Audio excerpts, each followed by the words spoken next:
Hello everyone, welcome to today's video. In today's video, we'll look into a scenario in which Serbia becomes a superpower. So let's see what they do. The first thing they do is invade Kosovo. We're getting rid of alliances like NATO, but Albania decides to join.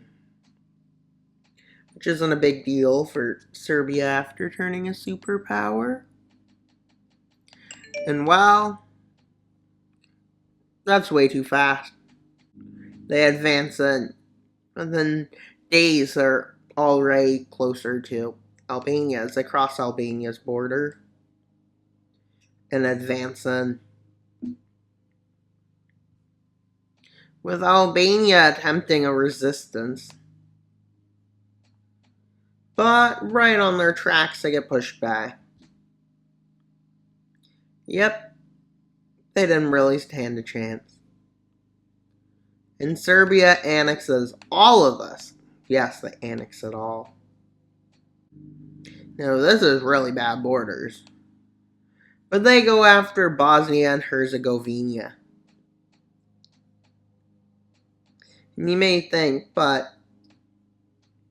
what's even going to happen? Yeah, Srpska. I think I got these borders messed up, but not a big deal. As they quickly both advance and take Sarajevo, the capital. I think that's how you say it. I don't know.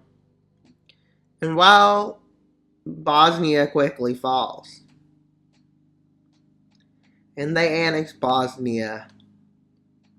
And while they force Montenegro to join them. Because they don't like the borders being this bad. With them deciding to go after Macedonia. But they think Bulgaria has something to do.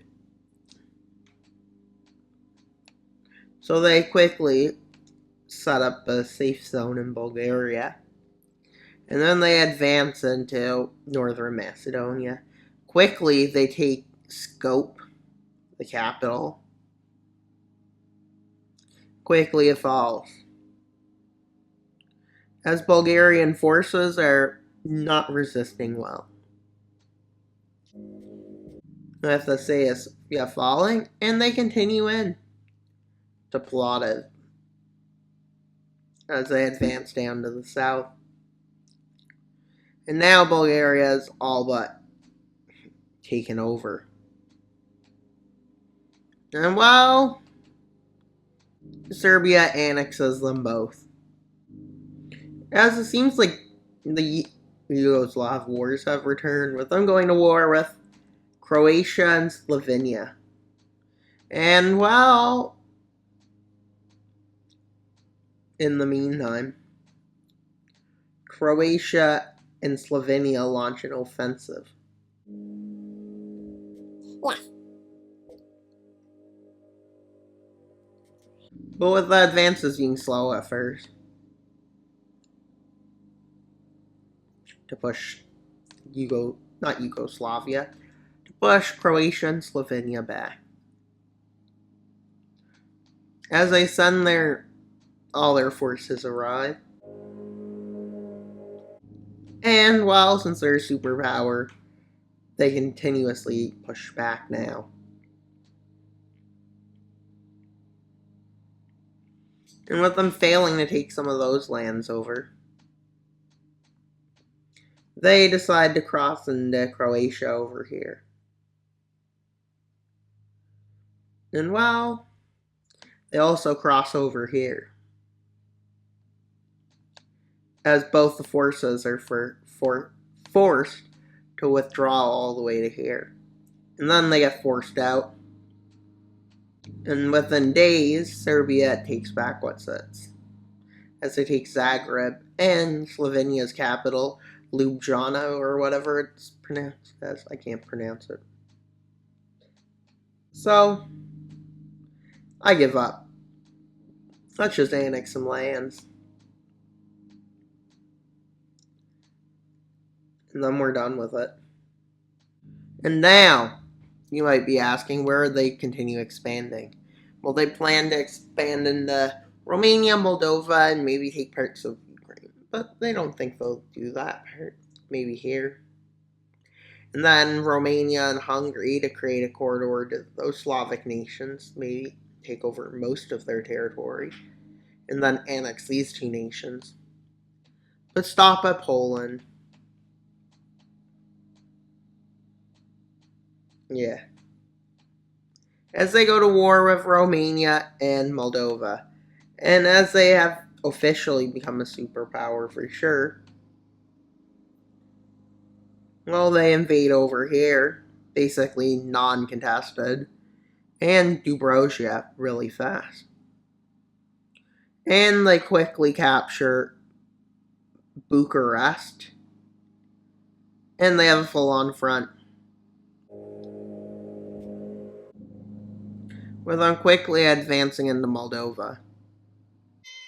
And they take over Moldova, followed by taking over this.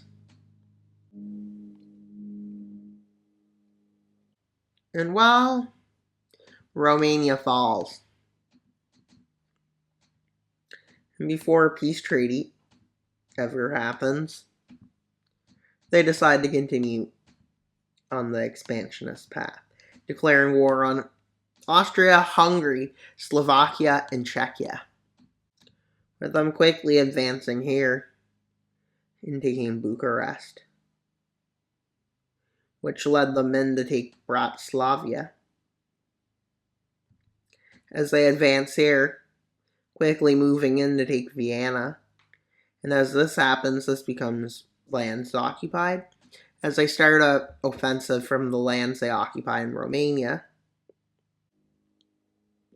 and now it becomes a full-on front, with them launching an offensive towards Prague, which they encircle and then capture. And then Austria falls, followed by Hungary and Austria. And while Slovakia falls, but Czechia doesn't. Now, let's look at a peace treaty. Greece's and Turkey's borders. Neither one of them. They both blame each other for this, but they end up both at war. And well,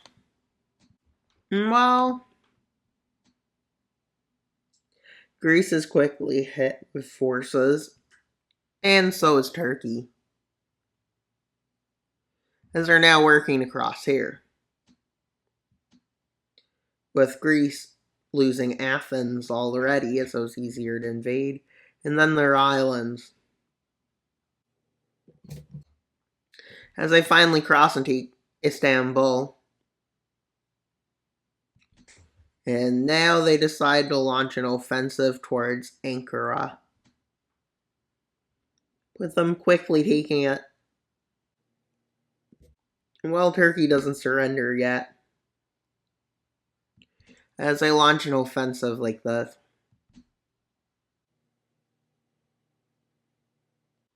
With them encircling a lot of forces, and Turkey decides, well, yeah, maybe peace is for the best. And well, before I make a peace treaty, they got one more stop.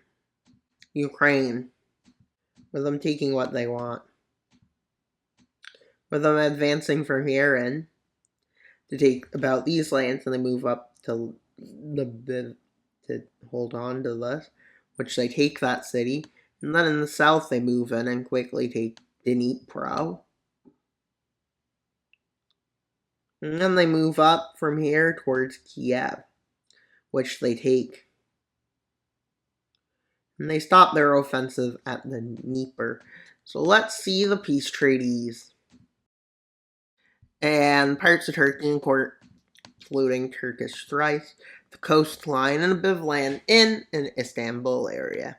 Greece, all of it was annexed. Parts of Ukraine, Ruthenia was annexed by Romania. Same with parts of Ukraine all the way to the Dnieper River.